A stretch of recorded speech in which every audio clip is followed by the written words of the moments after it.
Right. Okay, Minister, look, I want to wish you and Minister Collins the very best in this very dynamic and interesting portfolio.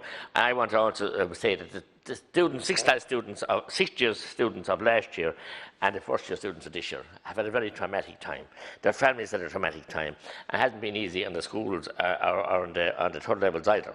But there are difficulties and situations regarding non-payment, non-return of fees.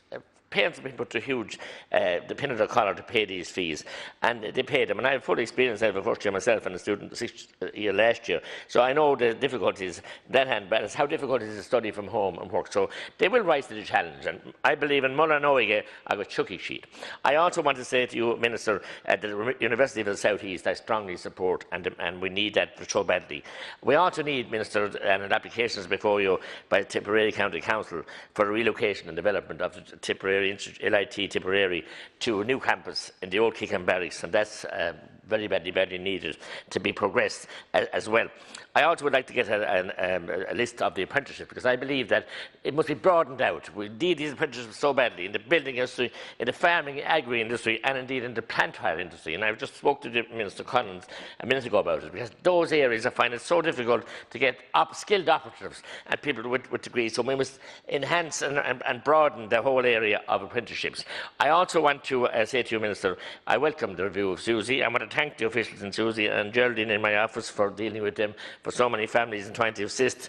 And there needs to be a review of that 45 kilometre adjacent rule, because it can be so cruel. We heard the deputy earlier was talking about a student would have to give 10 hours a day travelling to a college for maybe 4 or 5 hours work in rural areas where you don't have public transport, and they're being inhibited by that. So there are many areas. So I promise you the support of the Rural Independence, you and Minister Collins' group, to work with you for the sake of students from rural Ireland especially, and all of Ireland, but rural Ireland are handicapped because by the fact that they have poor broadband and poor rural transport, and they need it. So, our ministers, if you could maybe answer some of those questions, as I said, and for both deputies, I'd be very happy.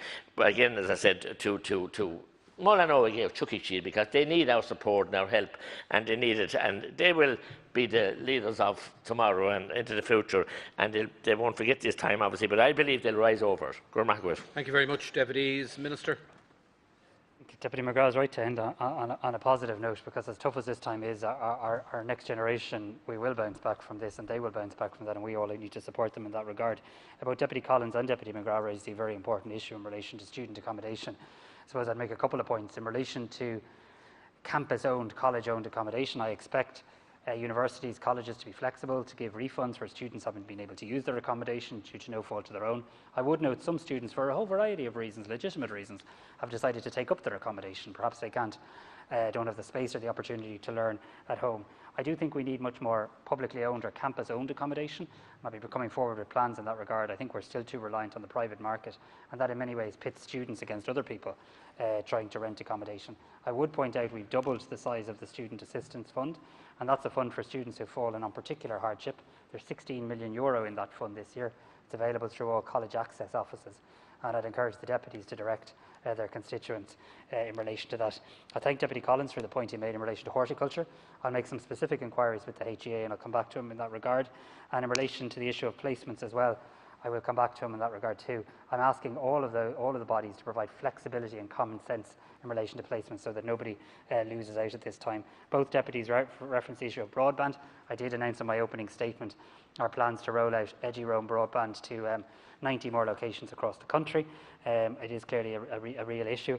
And on the Susie review, I take the point about the non-adjacent rate and the impact of people in rural Ireland. There will be an opportunity for the deputies to make submissions when we open to public consultation very shortly. And Deputy McGrath, I will indeed look at that application that's come in from Tipperary and revert to you. Minister Collins. Thanks, Ceann Comhairle. Deputy McGrath has rightly raised a query in relation to the range of apprenticeships. So I will furnish the deputy, and indeed all deputies, with the full range of approved apprenticeship schemes that are currently in place and available. And just also to say that we're anxious to create new apprenticeships in a whole range of new areas also, and that will be a central tenet of the Apprenticeship Action Plan, which we've referred to a number of times during this session, which will be published shortly. Thank you.